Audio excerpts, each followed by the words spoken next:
તાર વીણાના કે સંતૂરના તમે તોડી શકો. આપણે બહુ સંગીતમાં મજા ન આવતી હોય કોઈને, એવું તો કોઈ હોય જ નહીં. એ તો કોક જે સૂરની કોને ખબર ન પડે, જે અસુર હોય એને અસુર, એને અસુર કીધા. એ કે વાતમાં ન સમજે, એ કે કાળીમાં ન સમજે, એ કે ધોળીમાં ન સમજે. ચાર સફેદ આપણે કે ધોળી, અમારે સુર આવે, સાત કાળી ને સાત ધોળી. એકેમાં વાયડો ન વળે વાતા સુરની કોને. પણ છતાં કોઈ એવો અસુર હોય તો એને લાગે કે આ સંગીત નથી ગમતું, તો તાર વીણાના કે સંતૂરના તમે તોડી શકો. કોઈ હાર્મોનિયમ ને ભાંગી શકે, આ બેન્જન તાર તોડી શકે. આ એની દાદાગીરી. લ્યો હાલો કરો બેન, નજીક આમ બોલવા, કેટલા લેવાના છો, છટકો.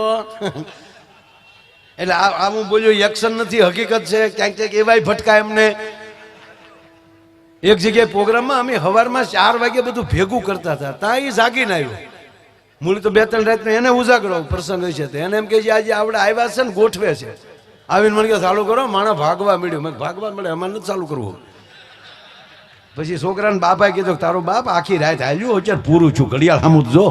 એ જાગીને આવ્યો, એને એમ કે આપણે હજી ગોઠવી નથી રહ્યા એમ કે ગોઠવો ગોઠવો ગોઠવો, માણસ ભાગવા મળ્યું. મેં કીધું તું ક્યાંક કરી લે, નકર બધું ભાગવા મળશે હવે. અને ભાગવા મળશે પછી તારા બાપાનું નહીં હાલે.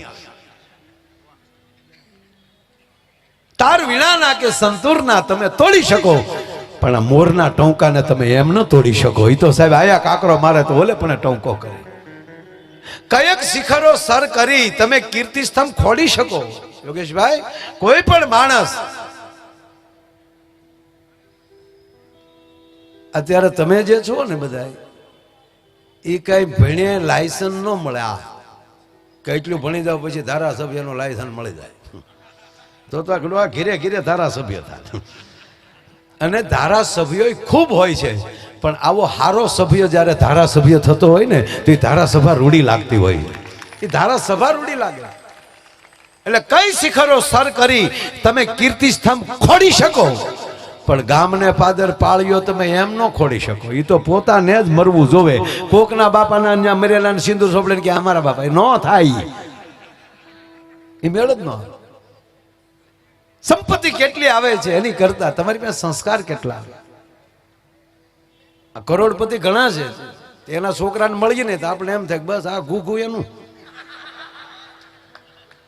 મારા અવડા મોટો માણા હોય ને આપણે કે અહીંયા નથી, આપણે એમ થાય કાલે લે આવી ગયો, સરસ કરેલા કરમના બદલા દેવા પડે. આવ્યો પણ સાહેબ જો મારે કોઈ બીજો સંબંધ, આ રિલાયન્સના મેં લગ્ન જોયા આપણે ટીવીમાં, અમે 1-2 પ્રોગ્રામે કર્યા ભાઈ. એ લગ્ન મેં જોયા. આપણે એમ થાય સંપત્તિ આપી બરાબર, ઓલી બેન આપણે એમ મુકેશભાઈના નીતા ભાભી, એનો મોટો દીકરો, એનો દીકરો પૃથ્વી, બોલો કેટલું બધા હૈયા રાખે. મોટા બાપુના દીકરાનું નામ હૈયા છે કે ને.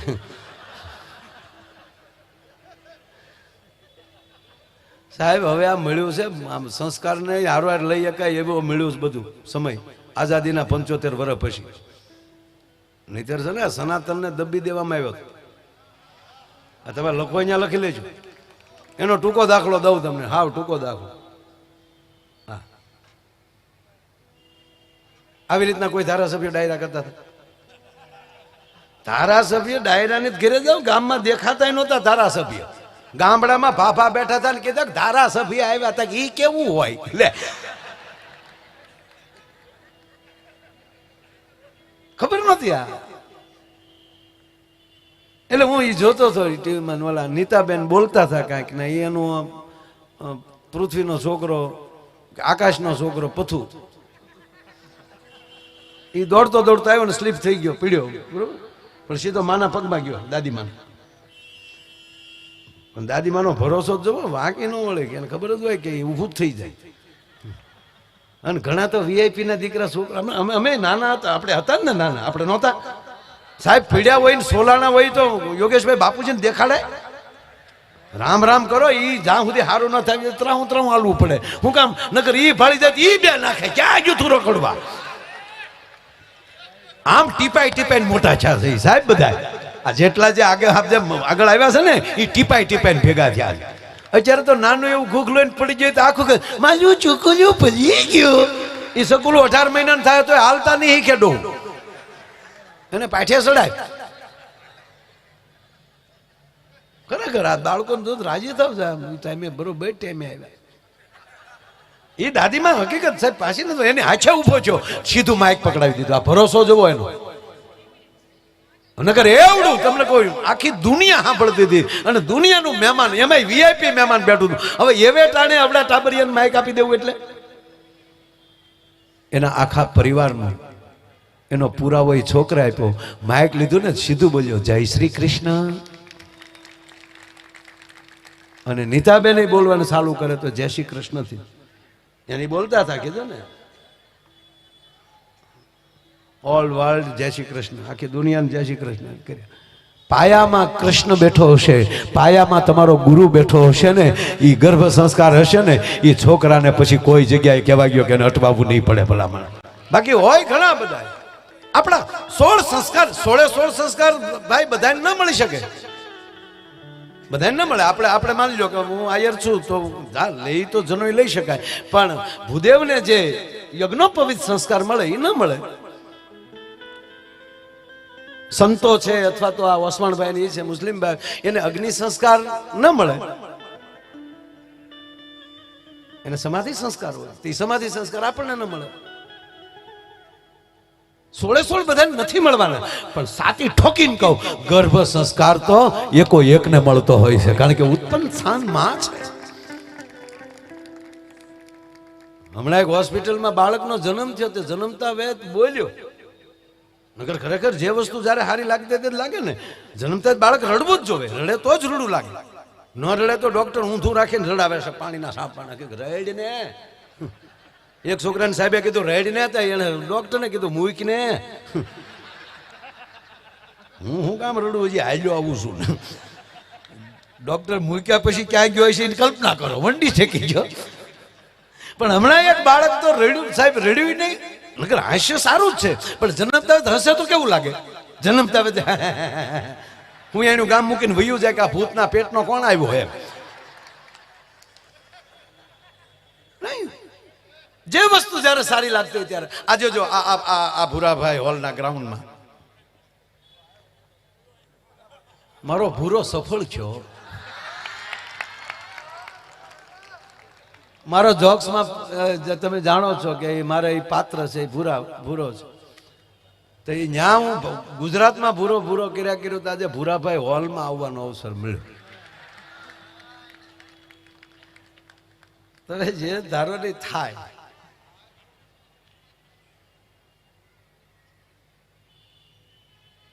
જન્મતા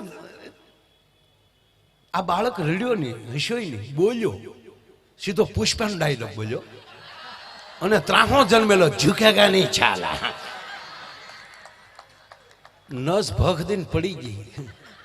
પુષ્પા. વચ્ચે એક બીજું કહું, અમારે ભાવનગરની હોસ્પિટલમાં એક બાળકનો જન્મ થયો, જન્મતા વેદ બોલ્યો.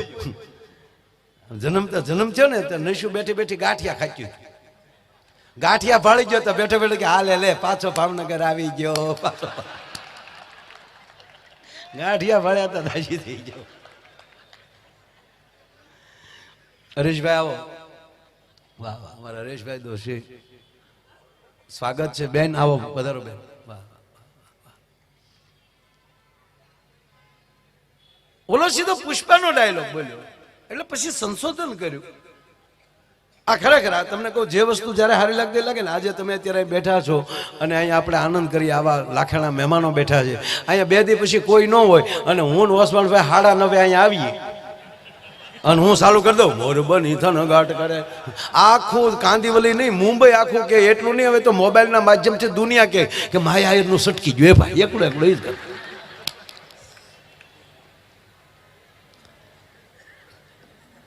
અને માતાઓ બેઠા એટલે મને હાવ તમને નવું બ્રાન્ડ કહું. હાવ બોલે આરો આમ ઉગે બહુ હળું હળું કરે. જો આ મારા 55મો વર્ષ હાલે, જો એ હાશી તારીખ હોય તો. પેલા કે તારીખ લખતા નહીં, ભણાવવા મોકલીએ ત્યારે માસ્તર 5 વર્ષનો અંદાજ મારે તારીખ નાખી દે, પણ ના, મારે હાશી તારીખ છે. હા, અખાત્રી જ હતી ને એટલે તેથી અખાત્રી હતી. ભાઈ ભાઈ જો આની પાસે એક એની કલાનું સાધન છે ને, તો આપણે આમાં ગમે એમ આખ્યું કરે તો આપણને મજા આવે. આગળ કેમેરા વગેરે કરે, લે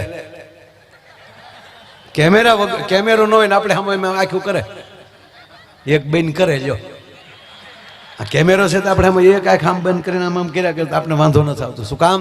એની પાસે કલાનું એક સાધન છે. પણ આ બેનો બેઠા, મારા 55 વર્ષ થયા, એટલે આજથી 30-40 વર્ષ પહેલા આ બહેનોમાં કેવું છે એ કહું. 30-40 વર્ષ પહેલા જે પરણ્યા ને એ બહેનો જે આવ્યા ને, એની બિચારીની સેન્ડવીચ જેવી હાલત છે. કારણ કે એ આવ્યું તેથી હાહુ માથા ફેરે ગયું, અને હવે એના છોકરા મોટા છે તો વહુ માથા ફેરે આવ્યું. એને તો હાહુનું વહુનું બેયનું સહન કરવાનું રહ્યું.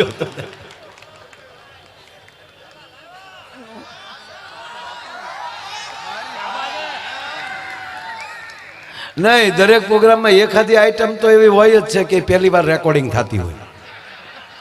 હા, કારણ કે રોજ નવી કુપલ ન ફૂટે ને, માનવાનું ઝાડવું હુકાઈ જવાનું છે. એમ માણસમાં રોજ નવો વિચાર આવે ત્યારે માનવાનું કે જીવતો છે એનું પ્રમાણ છે. અમુક તો 80 વર્ષ સુધી ઈ ના આપણને ન પહોંચાય, તું આવ્યો જ નકામો, ખોટો ટ્રાફિક કરવા આવ્યો. આ તમે કલ્પના કરો, 1 કરોડ 140 કરોડ સહી, એમાં તમે ઓળખો એટલે કેટલા? બસ ઈ જીવે છે, બાકી ખોખા દાટા મારી છે.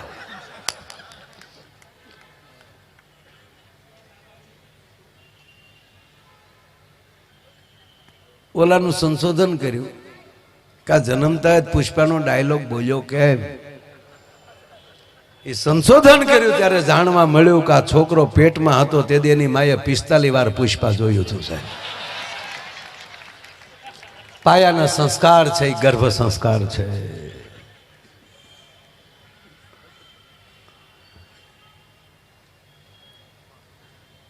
યોગેશભાઈ, આપનો પ્રોગ્રામ હોય ત્યારે નવા શબ્દો બહુ આવે છે, કારણ કે આપ એવા બેઠા હો છો. 35 વર્ષથી બોલ્યું છું, અને અમુક કાર્યક્રમ એવા હોય, ટિકિટ શો કે એમ એક સબ્જેક્ટ જ આપ્યો હોય કે હાસ્ય જ કરાવવાનું છે, તે હાસ્ય હાલતું હોય કે મારી પાસે જોક ખાલી નથી થઈ જતા. પણ આપ બધા આવું બેઠા હો, આવું સાંભળતા હો, ત્યારે અંદરથી માયાનો માયલો એમ કે આજે અહીંયા આ વાત કરી, અહીંયા મજા આવશે. એટલે શબ્દ પકડાણો છે કે ધરા ઈ માં છે, પુરુષ મેહુલો છે. માં કેટલું ગ્રહણ કરી શકે અને એના સંતાનને કેટલું આપી શકે. અને એટલું જ કહો બાપ કે એટલું જ ધ્યાન રાખો તો ભારતમાંથી વૃદ્ધાશ્રમ નીકળી જાય. તમારે જ્યાં લખો ત્યાં લખી લેજો.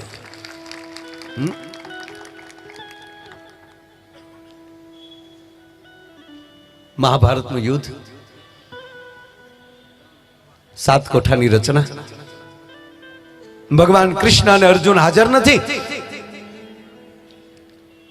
અને રાત્રિનો નિર્ણય થયો કે આવતીકાલે 7 કોઠાનું યુદ્ધ છે. તો 7 કોઠાના યુદ્ધમાં આ યુવાન બેઠા છે. એટલે કહું છું, મારા બાપ તેથી 21 વર્ષના અભિમાન્યુએ બીડું ઝડપ્યું કે ભલે મારા પિતાજી અર્જુન ના હોય, પણ 7 કોઠાના યુદ્ધમાં કાલે અભિમાન્યુ ઉતરશે. આપ જાણીએ છીએ 6 કોઠા સુધી લડે છે. 7મા કોઠામાં કર્ણ જેવા, દુર્યોધન જેવા, ગુરુ દ્રોણ જેવા દયા છોડી દીધી અને તમામ યુદ્ધના નિયમોને એક બાજુ મૂકી અને એક 21 વર્ષના યોદ્ધા ઉપર ઘા થાય છે. અભિમન્યુ કહે છે, મામા કૃષ્ણ, આ લોકો નિયમ તોડી દીધો છે. હું રથથી નીચે છું, નિહત્થો છું. અને મારા ઉપર ઘા થાય છે. અંતે જાણીએ છીએ કે અભિમન્યુનું મૃત્યુ થયું. આ દેશનો અદ્ભુત યુવાન 21 વર્ષની ઉંમર હતી અભિમન્યુની. બાપુ સાંજ પડી, અભિમન્યુનો દેહ પડ્યો છે, ફૂલનેથી ઢકાણો છે, અને એની માતા ભગવાન નારાયણની બેન સુભદ્રા કાંડા પસાડે છે. દીકરા જાગો, અભિમન્યુ જાગો બેટા. એમાં કૃષ્ણનો પ્રવેશ થાય છે. નારાયણ હાલ્યો આવે છે. સુભદ્રાએ દોટ દીધી. કૃષ્ણના પિતાંબરના બે છેડા પકડ્યા. ગોપાલ, મારા અભિમન્યુ એની દીકરી, એની પત્ની ઓતરાને હજી હું તેડીને આવી. દીકરી હજી ઘરે પહોંચી છે. એના પેટમાં 5 મહિનાનો ગર્ભ છે. અને મારી ઓતરાના દીકરાએ એના બાપ અભિમન્યુનું મોઢું નથી જોયું. તારી જેવો મારે ભાઈ હોય અને તારા ભાણેજને આ હાલત. અને બેઠો કર, નહીતર મારા પ્રાણ કાઢી નાખું. એટલું નહીં, ભગવાન કૃષ્ણ કેવલ ઉભા છે, હલે છે આખો. જેમ સુભદ્રા હલાવે એમ હલે છે. મૌન ઉભો છે નારાયણ. અને ત્યારે છાતી ઉપર ઢીકા મારે. ગોપાલ, તને કહું છું, ગોવિંદ, મધુસૂદન, તને કહું છું, મારો દીકરાને ઉભો કર. કૌરવોએ કપટથી મારા દીકરાને ઘેરી લીધો. પણ જો એક પછી એક આવ્યા હોત તો ખબર પડે કે સુભદ્રાના ધાવણમાં શું તાકાત છે. મારા દીકરાને કપટ કરીને માર્યો છે. ગોપાલ, અતિ રુદન થાય છે ને કૃષ્ણ ચટકો કરે છે. સુભદ્રાનું બાવડું પડે. સાવધાન સુભદ્રા, ધીરજ સુભદ્રા. કે તો ગોપાલ હું શું કરું? અને હવે કૃષ્ણ બોલે છે, સાંભળ સુભદ્રા, તારા અભિમન્યુનું મૃત્યુનું કારણ તું છો. ગોવિંદ, હા તું છો. ગોપાલ, આવું ન બોલો બાપ. હા બેન. અને સાંભળી લે બેન, એ સુભદ્રાને નથી કૃષ્ણ કહેતા, જગતની માતાઓને હવે કહે છે.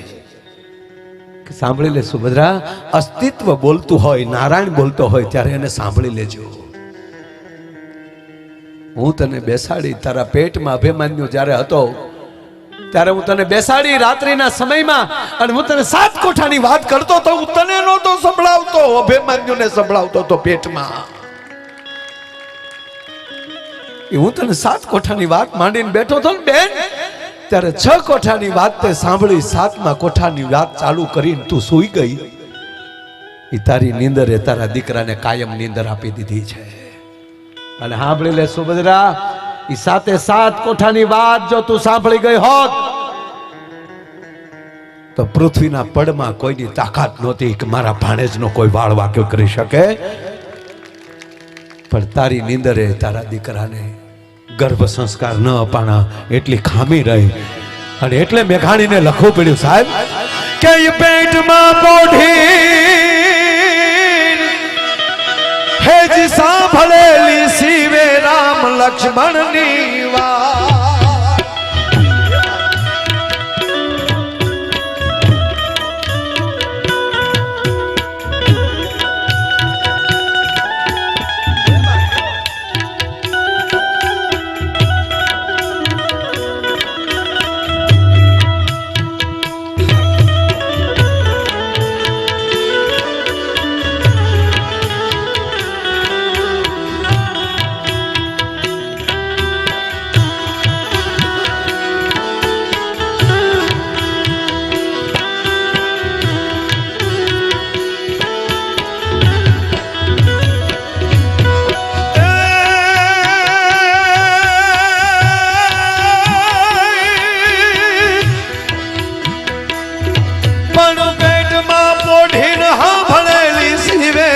લક્ષ્મણની વાત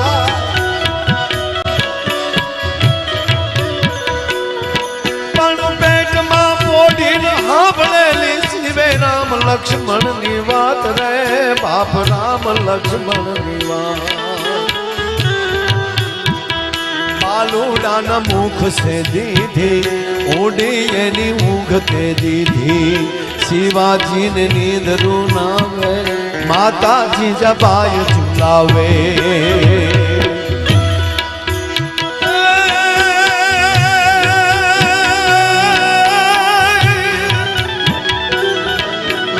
આભમાં ઉગેલ ચાંદલો ને જીજાબાઈ ને આગાયબા